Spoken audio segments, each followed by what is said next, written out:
We did incremental analysis on the previous video. We'll do budget planning here. So we reviewed the learning objective, or I encourage you to review the learning objectives in the last video. A strategic plan includes long-term objectives, usually 5 to 10 years, and there are some tactics that go with that. And then short-term objectives are usually less than a year, and then there are a series of tactics that go with those.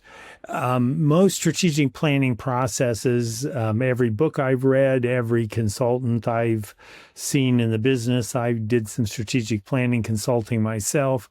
We all use different labels.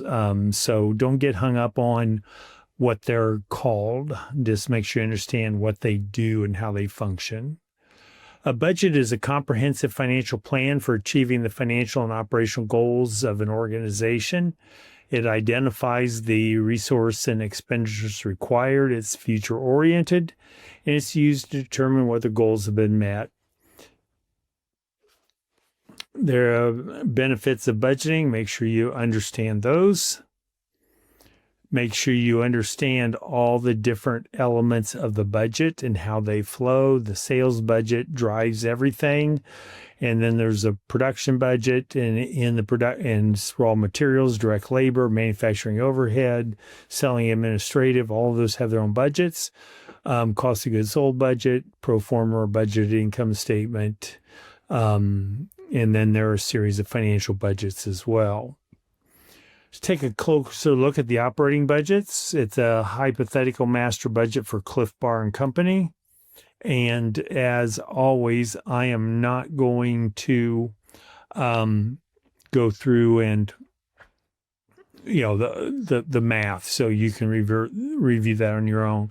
The only thing I will talk about on this is my experience. My first job was in managerial accounting, and then I transitioned into college, university, financial leadership positions. But I started out as a managerial accountant, and I started before we were using laptop computers. So we did everything by hand in the accounting department or on forms, and then it was keyed into the mainframe and the mainframe computer programs, and then they generated our reports and analysis. So it's not that we didn't use computers, but we didn't use desktop computers. Everything was mainframe. So my job was to calculate the commissions that the route drivers earned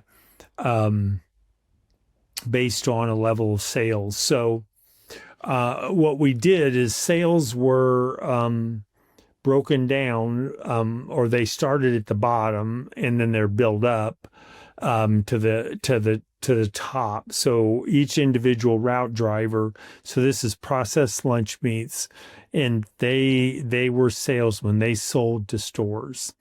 And then we added all that up, and then that became our total corporate sales goal, except that was never adequate. So senior leadership would always say, well, run a scenario with this or run a scenario with that. Ultimately, they set the sales budget, which isn't, I'm not arguing that's a good way to do it. That's, it was just political and there was no other option. But in the process, we probably ran 35, 40, maybe 50 scenarios. What they wanted was me to recalculate the commission. It was a very complex formula. So there was a worksheet for each driver, 8.5 by 11 in a binder. Filling it out once was no big deal. So we're getting ready to start this process, and my boss comes and he gives me a big bag of colored pens, color markers, but they were fine tips. They wrote like pens. And I said, what's this for? And he says, you'll need it. I says, what for? And he says, every color is a different scenario. And there was like 20 some colors. So I went through all of those, and we're still generating scenarios. So then it's like, how do you distinguish the next scenario? And there's just numbers all over the paper. It was this chaotic. But they wanted it all on one page so they could go back and look at a particular route driver and see all the different versions. Wouldn't advocate doing it that way. Now, today, it would be all automated and it would be a very different, much simpler process. Prepare the operating budgets. So this one is one I'm going to breeze through pretty quick, but make sure that you understand and you pay attention to the details where the numbers come from. So in this case, it says the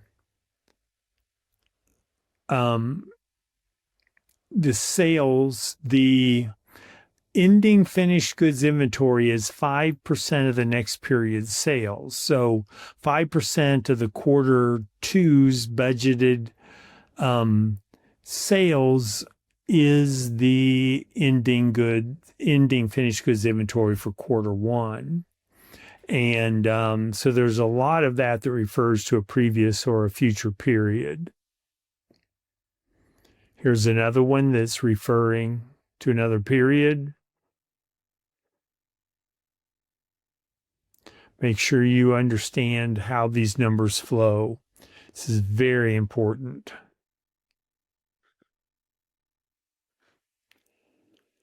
And I know until you trace them through on your own, it won't make complete sense, no matter how long I talk about them. That's why I'm not talking about them. Make sure that you complete the reading assignments, carefully work through the problems, in the textbook, carefully work through the demo problem, and make sure that you understand it.